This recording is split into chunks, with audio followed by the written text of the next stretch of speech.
Hi, everyone. This is Dorie Clark, and we're here for another weekly edition of Better, which is a Newsweek live stream interview show about ways that you can improve your career and your life. And this week, we're here with Roger Martin. He is the author of the new book, A New Way to Think. And we're going to be talking about how to maximize your effectiveness as a professional and as a leader. Roger, it's fantastic to have you here. Oh, it's my pleasure, Dorie. I always like talking to you.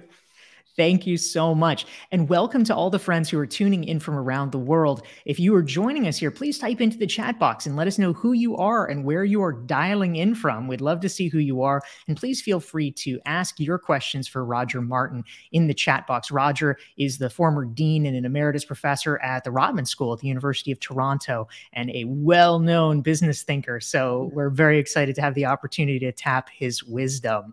So Roger, my first question, I've been enjoying reading A New Way to Think. And one of the assertions that you make in the book, kind of the central theme, is that, as humans, as leaders, we all use frames. We all use these kind of heuristics all the time, but a lot of them are wrong. And so I'd love to hear a little bit more about why it is we're getting it so wrong. I mean, you articulate well over a dozen different common frames that business leaders use all the time to guide their thinking. And you have come to realize, actually, that's just really not quite right. Why are we screwing up so badly? I think it is part. And I actually have one chapter on this subject. It's partly our kind of love for familiar things. So we adopt a way of thinking, a frame, a model for thinking about something. Like, boy, it would be a good idea to align the interests of managers and shareholders with the stock-based incentive compensation. And so we get that in our minds as that's the way to think about compensation. And then that becomes the easy, familiar default. And it takes sort of like an extra effort to say, maybe I'm going to change to something different. So we just fall into that pattern. But then when it doesn't work, I think there is this push and pull between the part of you that says, gosh, I wish it were working better, and the part of you that says, well, let's just give it another chance. Maybe we didn't do it kind of well enough. Maybe we didn't do it hard enough. Maybe we didn't invest enough in it. And so you tell yourself all these stories that give you the sort of the personal permission to keep on using a model that doesn't work. And as I say in the book, there's a time when you just got to look at that model that you're using and say, gee, we've been doing that for almost a half a century, the stock-based compensation. And boy, yep, CEOs have sure done great, absolutely. But it turns out that shareholders haven't done any better. So after 50 years, wouldn't you think maybe you'd say, well, let's just try anything else. But that would break with the pattern of comfort and familiarity. And then a big infrastructure. There's a whole infrastructure of compensation consultants who know how to do that kind of compensation, et cetera. You've got an enabling infrastructure, and instead you've got to step away and say, I'm going to do something different. I think that's a great point. Yes, so often human nature is aligned against us. The incentives are aligned against us, and we get a little bit trapped in that. I want to explore that further. We're here with Roger Martin. He is talking to us today about his new book, A New Way to Think. And you're here for Newsweek's weekly interview show, Better. I'm Dorie Clark, and we want to say hi to some of the great folks tuning in from around the world. Adrian's here from Michigan. Karen's here from Boston. Jamie from Chicago. Lauren from Maine. Maria from Oakland. Holly from Boston, Gretchen from Pittsburgh, Mohammed from Egypt, Cynthia from LA, Natalie from Wyoming, Bagchan from Nepal, Mebratu from Ethiopia, and many more. We're so glad to have all of you. So, Roger, this reminds me, this is a little bit of like the serenity prayer here. It's like, how do we have the wisdom to know the difference? How can you tell when it's time to double down on a framework, a methodology that you're using because, you know, maybe you actually weren't applying it properly versus the time to jettison it. I mean, you were alluding to things that, okay, it hasn't worked for 50 years. Maybe that seems clear, but I imagine there's a lot of ambiguous situations where it's just not sure, you know, is the frame broken or am I not doing it right? How can we begin to tease that apart? Sure. I mean, I think it's a very good question. And what I'd say first and foremost, it's really important when you're using a tool or a framework of any sort to remind yourself what your expectations are of the outcome. And I argue for writing it down, right? Because the human mind has an almost infinite capacity to ex post rationalize. So you can say, oh, we're going to spend 150 million to build that new factory, and we expect sales to be up 50% in 5 years because of that. If you don't write that down, when you get 5 years out and sales are up 35%, you're like, yeah, no, this is perfect. This worked just exactly the way we thought. You know, no, it didn't, but you're ex post rationalizing it. So get more used to, as a leader, writing down what I'm going to do this because of this way I am thinking about it. I expect this result. Put it in the drawer. You know, just put it away. You don't have to watch it, and then pull it out when the results come out. When the results come out, pull it out so that you can have this kind of objective assessment of, did the model work the way I thought it would? And if the answer is it did, then I'd just say, do it again, do it again.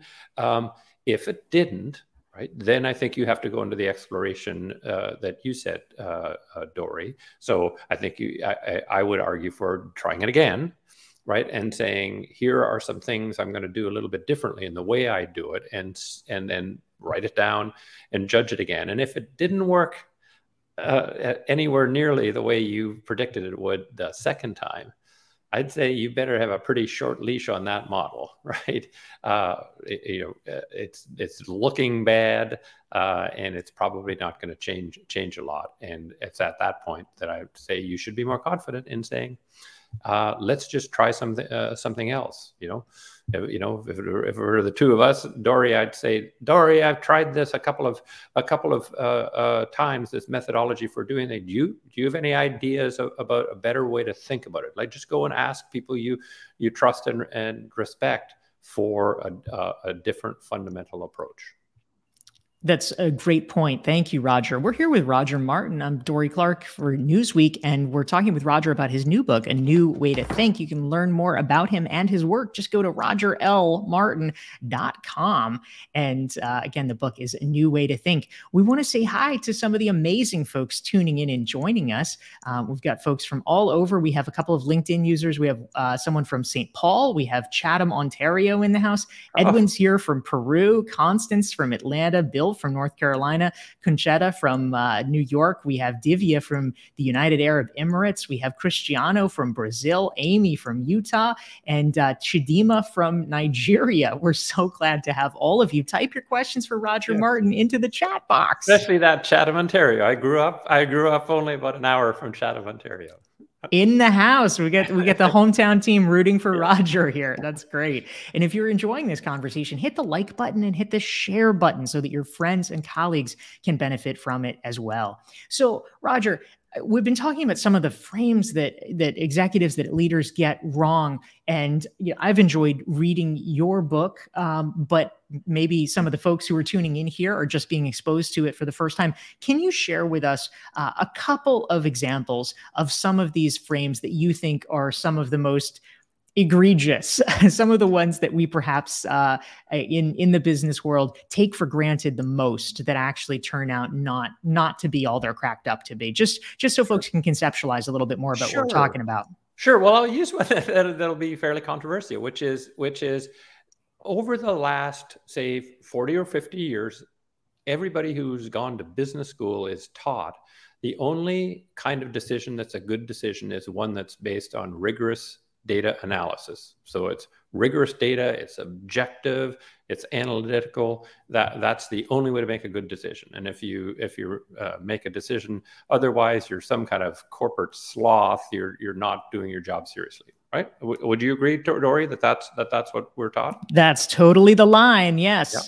So the problem, there's a sort of a little problem with this, which is that, and I think you'll agree with me on this, Dorie.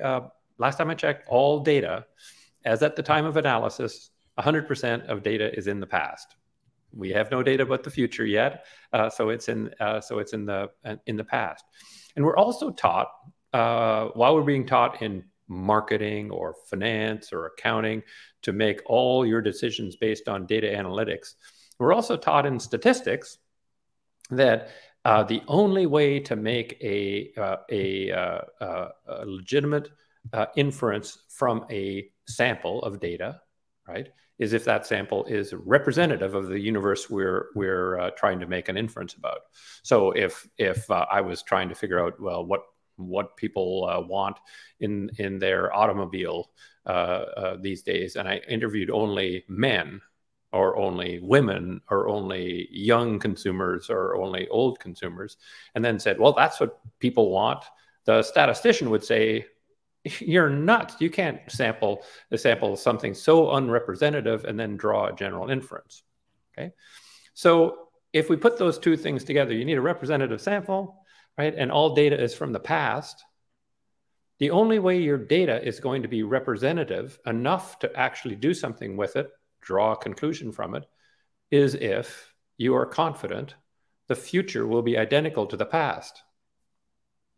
Right? A little bit risky of a supposition. You know, I'm sort of thinking that, Dorie. Now, if you're thinking about something like this pen and what happens when I let it go, I think you'd actually be pretty good. It'll drop.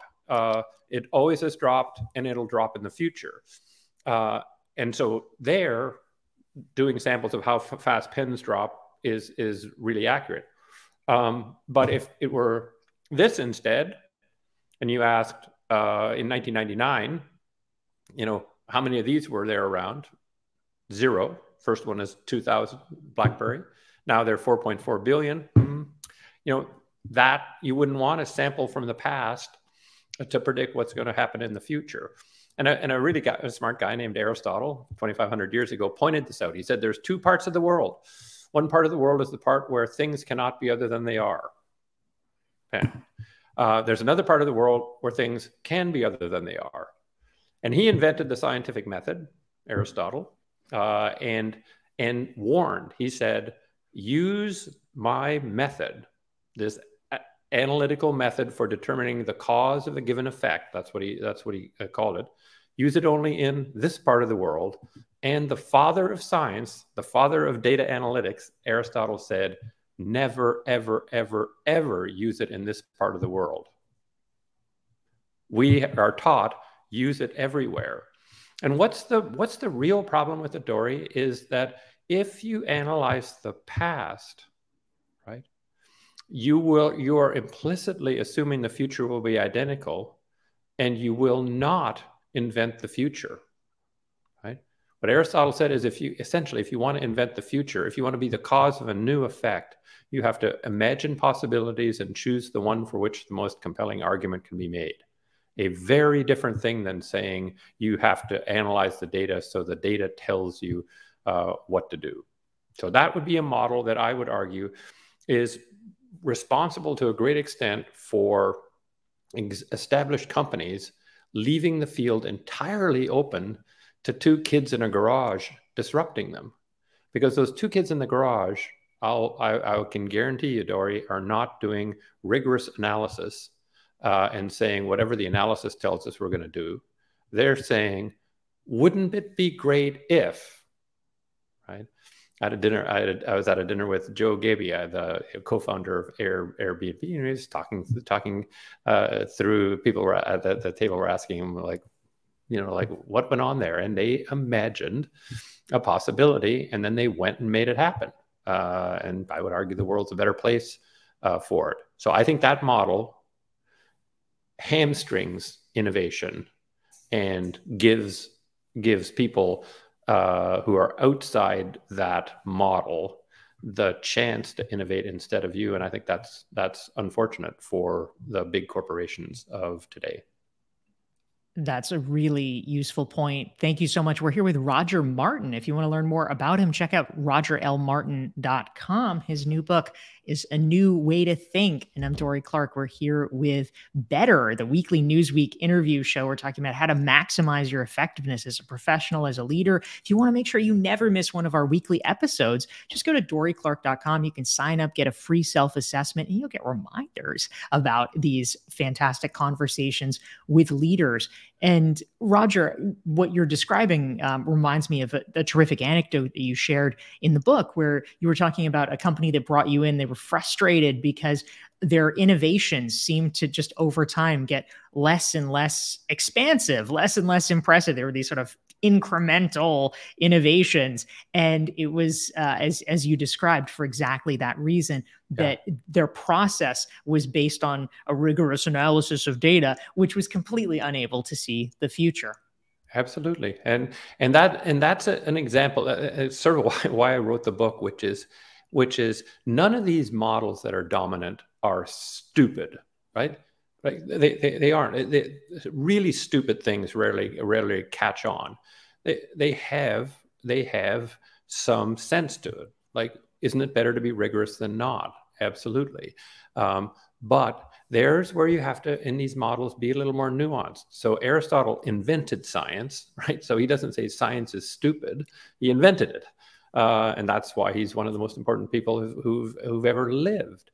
But he says you just have to be a little nuanced. Use it here, but don't use it over here. And that's kind of often the case with these models, which is that they get extended to places that the thinkers behind them kind of never imagined them to be taken, or warned against them being taken. And I think that's hopefully a message that comes through with the book is you have, as a leader, right? You have to have this sort of ownership of your models. Don't let them own you because somebody else said this is a great model. Don't just sort of say, oh, okay. What you need to do is really say, how can I have this model do the best for me? And it sometimes is combining pieces of models or saying we can't take that so far. Like another one is on loyalty, right? There's a model that says customer loyalty is the most important thing, the thing that you should worry about. And Fred Reichheld, who has written the book, is a friend of mine, and it is sensible. But what you have to do is kind of recognize as we understand new things, and we understand a lot more about brain science than we did 20 years ago. And I know you know that, Dorie, for sure. Right? And the brain science it now tells us really that people are driven a heck of a lot more by their subconscious than their conscious. And loyalty is, right, this conscious concept. It's sort of Dorie used, I don't know, Crest toothpaste for the last 20 years, and her teeth are pearly white, and she doesn't get cavities. And so Dorie is loyal to Crest. And that's not untrue, but it turns out that what's way more important is Dorie's subconscious is saying, Crest, I'm so comfortable with that. It's so familiar to me. It makes me calm and the like. And so kind of if Dorie's walking down the toothpaste aisle and reaches for a box of Colgate, what we now know from brain science is your subconscious is screaming at you, "Don't do it, Dorie! Don't! This one we're familiar. The Crest one, that one, we're comfortable with that. Dorie, what the hell are you doing reaching for that Colgate box?" So it turns out that the subconscious drives us to a much greater extent than we knew before. And so what that means is a lot of the things that we do from a marketing standpoint, we're going to do a big refresh on the brand. Oh, that logo, the coloring is old fashioned. We're going to do it. What that does is has nothing to do with hurting loyalty. right? And in fact, you can have a huge ad campaign on it's like new Coke, right, or the new Pepsi can, right? We'll teach Dorie's conscious that this is cool, new, and great. Subconscious just says, no, no, forget about it. You're making me nervous. Stop doing that. And so I would argue that a better model is loyalty is not unimportant. The conscious part is not unimportant, but if you ignore habit, you're going to get into trouble. And I'm a bit of a sports fiend, and I have, like everybody else who's a sports fiend, has a sports app on their phone, or their favorite sports app. Mine always was cbssports.com, and I just fell into using it, and it was mine using it. I used it, never thought about using another one until cbssports.com did a big refresh of the site, right? And I'm sure they invested enormously in this refresh to make it fewer clicks and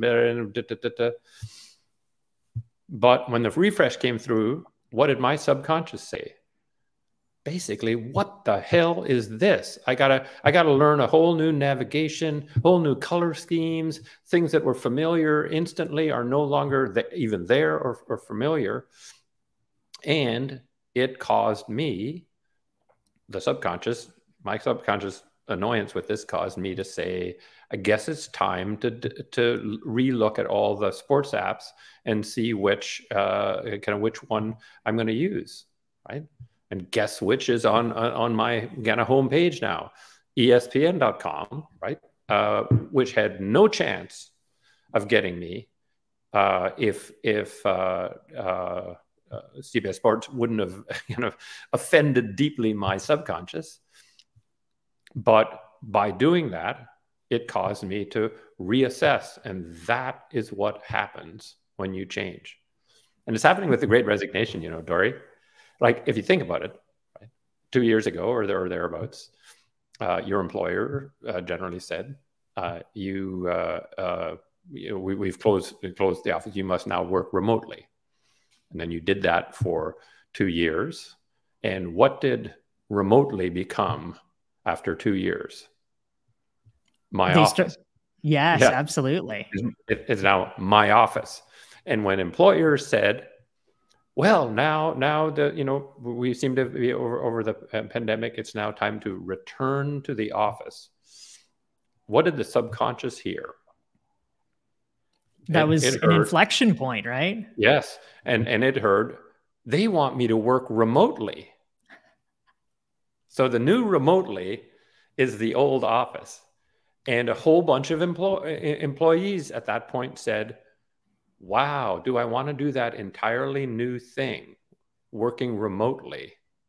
Or should I, if you lived in whatever, Greenwich, should I try and get a job here in Greenwich, or should I be a gig person, or should I take 6 months off? And so this Great Resignation can be understood completely as one of ignoring the power of habit. And you do that at your great peril. Yeah, that's really insightful, Roger. Thank you for sharing that. I say this as someone who spent my childhood drinking way too much Coca-Cola and finally giving it up because I got offended that my college substituted the aluminum cans for plastic cans, which I thought did not keep it cold enough. Interesting. Yeah. So, I'm sure that a big part of that, you couldn't really articulate it all, but you just felt badly about it. And that was your subconscious saying, comfort, familiarity, you just busted it. That is right. This is a great conversation here with Roger Martin. He is the author of the book, A New Way to Think. You can learn about his book and Roger himself at rogerlmartin.com. And I want to say hi to some of the wonderful friends tuning in from around the world. Aaron is here from Bellevue, Washington. We have Anastasia from Denver, Gwen from DC, Paige from Salt Lake City. We've got Ahmed from Jeddah. We have Janice from Pittsburgh, Chiamba from Angola. We have a LinkedIn user from Pennsylvania. We have Archana from India. India. We have Dee from San Diego, Raul from Miami, Katie from Weehawken. We have Yamai from Birmingham, UK. We have Norris from the UK. We have a LinkedIn user from Leon, Mexico. We have Humberto from Monterrey, Mexico, and many more. We're glad to have all of you. And a question, Roger, came in from your pals in Chatham, Ontario. I'm not going to keep it up for long because it's blocking your face, but I will read it to you. And what they are curious about, they are asking, do you think that as we gradually transition through the pandemic, that more senior leaders and managers should be open to new frames of thinking? Should we strike now while the iron is hot in terms of changing our approach? Is this liminal moment something that we need to be leveraging in order to break into new ways of thinking? Yeah, I would say yes. I mean, I do think it's presented so many things that have changed our world that you would have thought you couldn't do, like spend your time doing kind of online things that you thought had to be in person. So we've been taught a bunch of things. So I think we're in somewhat of a flexible mode.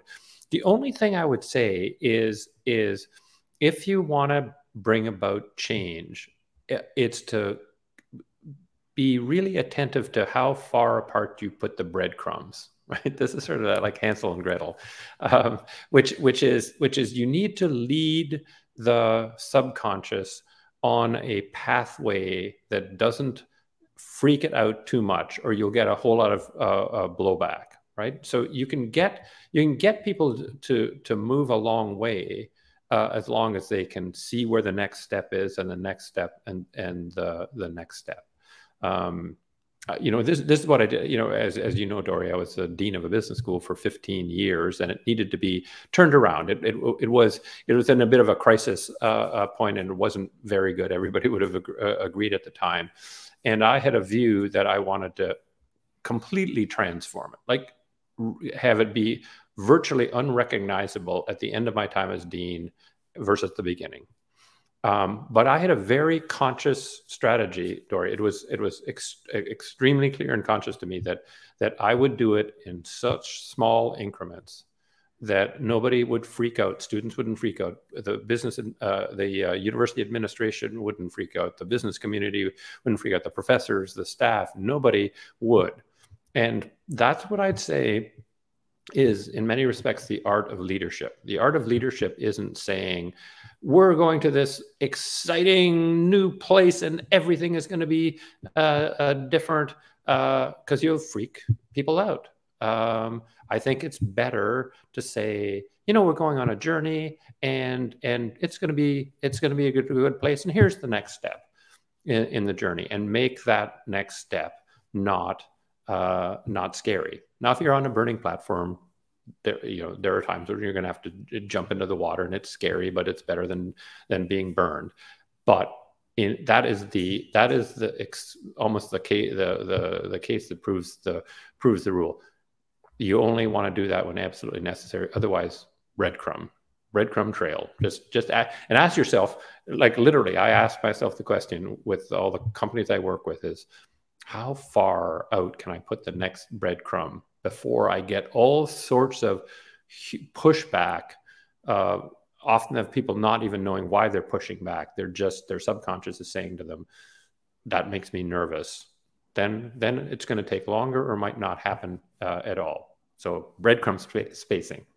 We love the breadcrumb strategy. This is terrific. We're here with Roger Martin, author of the book, A New Way to Think. We probably have time for one more question. I want to say hi to wonderful friends joining us from around the world. If you're enjoying the conversation, hit the like and the share button so your friends can benefit. Twanetta is here from Orlando, David from Boston. We have July Rene from Miami. We have Maureen from New Jersey, Diego from Argentina, Connor's tuning in from Vancouver, Sebahattin from Turkey. We have Linda from Chicago, Renee from Costa Rica, Rita Murray from Ireland. We have Attila from Turkey, Raul from Delaware, Pallavi from India, Todd from New York, Victor from West Africa, Annette from SoCal, and many more. We love having every single one of you. And our last question, Roger, comes in from a LinkedIn user.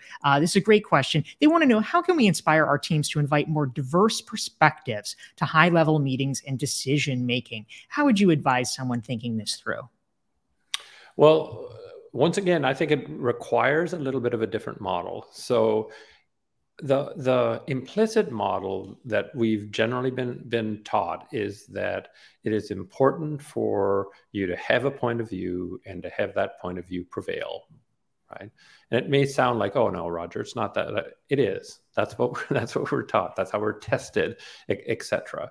And so what that sets us up to see implicitly is a point of view that is contrary to ours to be a problem, right? It gets in the way of getting consensus on what I think, right? So what I'd say is the only way we're going to get those diverse voices playing an important role is if you change your model essentially to one that says two things. I have a view worth hearing, but I might be missing something. If you just repeat that to yourself before you go into every meeting. So you can't disappear your thinking, right? You know, that you could say, oh, you know, make sure you don't, you have a tabula rasa. I mean, nobody can do that. So you have a point of view, but I might be missing something. And if you say that to yourself, when a diverse point of view comes up, rather than saying, no, you say, well, that's interesting. What did they see? What did she see that I haven't seen? What framework does she have in her head that I haven't had? And what would happen if I would be able to take some of that and integrate it with mine to come up with a better solution? So I better listen really carefully to her and ask a whole bunch of questions. Do you mean this? Do you mean that? Da, da, da, da. And lots of people say, yes, but then you'll just get trampled over. No. She'll say to herself, wow, he's really interested in my point of view. Boy, I should be interested in his because he's kind of interesting that he's interested in mine. She'll dredge out of my head a bunch of stuff that she didn't know, right? Because she comes from a different point of view. Then we've got both of those things out on the table. And then I think of it like Lego, right? We say, how could we build those Lego pieces to make a better tower or better plane or whatever the heck it is than we had before? So it's that question or that mindset.